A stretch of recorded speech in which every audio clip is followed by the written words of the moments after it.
Do you get it? Do you get it now? The video I'm about to show you, this lady lost her life for saying what she's about to say. But I've already said all this, and it's crazy how these videos come across my screen. Welcome back to WHDT World News. I'm Gary Franchi, and joining me now is whistleblower from the World Bank, Karen Hudes, and bringing the conclusion of yesterday's interview. Karen, welcome back. Thanks for having me, Gary. Karen, when we concluded yesterday's interview, we were discussing, or you had brought up the new Constitution that was instated in the United States. So, is the Constitution that we know today in effect, or is there a different Constitution you claim? Unfortunately, we are being snookered by the Congress because every 2 years they reintroduce a state of martial law, and we are not under our first Constitution. We are under the second secret Constitution. What that Constitution provides is that our tax dollars are going to pay interest to the Federal Reserve. They're not paying for any of the services that we need in our country. Instead, where are we getting the money? We're getting it from the poppy fields in Afghanistan and the drug trade. That's how we're financing our country. This is a travesty. Now, you mentioned that the secret Constitution allows for the interest to be paid to the Federal Reserve. But isn't that the Federal Reserve Act that we know that was established in 1913, when it was passed on Christmas Eve?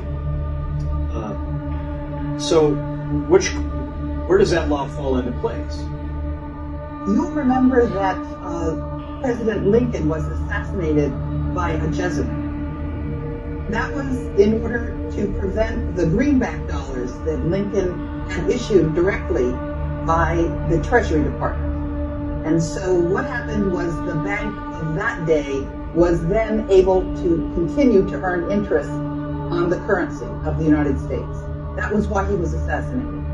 And the reason why we had that second Constitution enacted in 1871 is that is when the Revolutionary War debts fell due. As a matter of fact, one day I opened my mail and somebody mailed me the financing statement for those debts that, together with the unpaid interest on the debts, had accrued to the trillions of dollars. Now, the concept of a secret Constitution, some people might cry foul then, right? I don't believe a word you're saying because I've never heard of such a thing. How can those claims be substantiated? Two ways. The first is that I will show you the minutes of the meeting of the Patriots who met and looked at the State House records in Carolina when that secret Constitution was enacted. And I can show you the financing statements for the Revolutionary War debt. That was the reason we got that second secret Constitution. So is that second secret Constitution, who is it in favor of? Is it in favor of the people or the corporate United States? It's in favor of the banks. It's certainly not in favor of the people. What happens when you have a child is your child is given a Social Security number. They estimate how many taxes your child is going to pay over his or her lifetime. And they take that birth certificate and they issue it on the capital markets and they earn money on it. Okay, so what you're saying is that the birth certificate itself creates a monetary value on the books with the Federal Reserve? I'm saying something much worse, actually. What I'm saying is that when every citizen goes into the court system, they are not seen there as themselves a U.S. citizen. They're seen as the person who had their birth certificate pledged.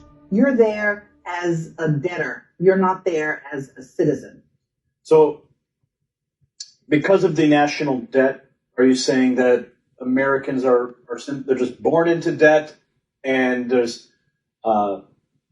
nothing that they can really do about it? They're debtors in the system. We have been converted from human beings that are citizens of the Republic of the United States into chattel. Chattel, that is a legal term for something which is property. We are now considered to be property of the Federal Reserve. We're not considered to be human beings and citizens of the United States. That's a very strong statement. How do we reverse that? If that is in fact the true statement, how do we reverse that? The first thing we do is we recognize it. We understand it. And then the second thing we do is we have that constitutional convention, which is our right under our first constitution, and we repeal that banker's constitution. We repeal it, we get rid of it, we do not want it, we do not need it, and we issue our treasury dollars backed by the gold out of the collateral account that has been offered to us.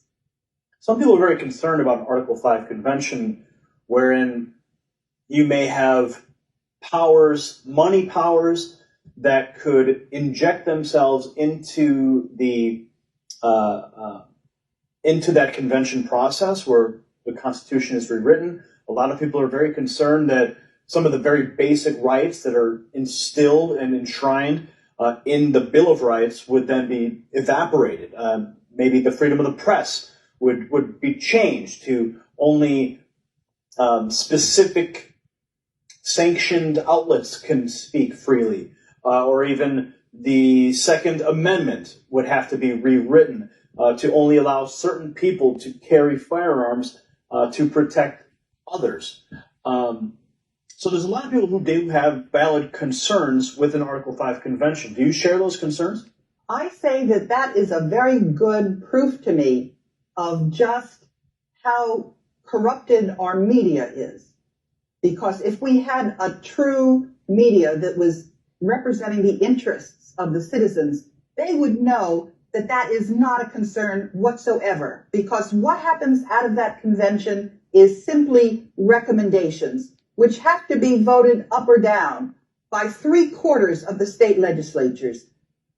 Do you think the money powers would have enough lobbying capacity to lobby for those 3/4 of the states? I mean, if you think back to when the 16th Amendment was passed, even though it was passed illegally and it wasn't properly ratified by 3/4 of the states, it still became an amendment, and we now are under an income tax system. So if you think about 3/4 of the states ratifying an Article 5 convention, do you believe that the money powers could have influence in that process? I would simply ask your viewers to take a good look at whether we have a second secret constitution, how we got that constitution, and whether we in the United States have the wherewithal to throw off those shackles. And if we don't, we deserve them. So